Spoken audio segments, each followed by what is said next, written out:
Well, New Orleans is known as the Big Easy, and that's certainly true when it comes to finding good food and good times. For Louisiana Farm Bureau members, the fun started on the 41st floor of the Marriott on Canal Street with a reception where the whole family joined together to catch up with old friends, share a meal, and meet some new friends as well.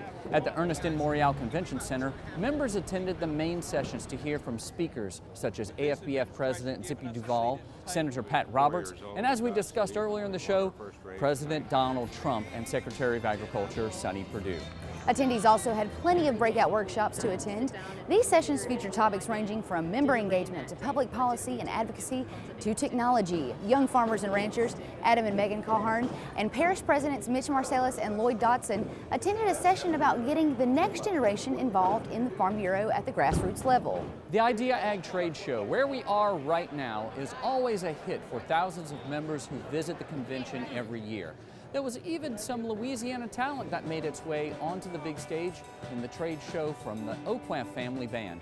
The Aucoin brothers won the 2018 Louisiana Farm Bureau Youth Talent Show at last year's Louisiana Farm Bureau Convention. And there was something else happening in New Orleans at the same time as the American Farm Bureau Convention.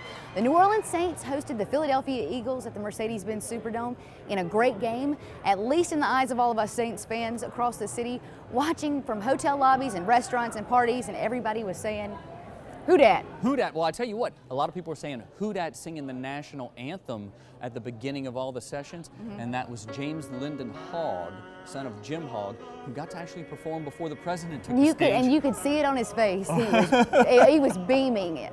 So before we go, we must thank some of the people that helped make this show possible. First, we want to thank Tammy Arender and Jennifer Finley for their coverage this weekend. We'd also like to thank the American Farm Bureau staff for their support in providing us access to the many guests we featured this week, as well as some of the video that you saw here on the show. We also must thank our own Louisiana Farm Bureau staff for their help before, during, and after the convention, especially you, Cindy Gassey. We owe you so much. And finally, we want to thank more than 200 Louisiana farmers, ranchers, and volunteer leaders who made Louisiana the epicenter of agriculture to start off 2019.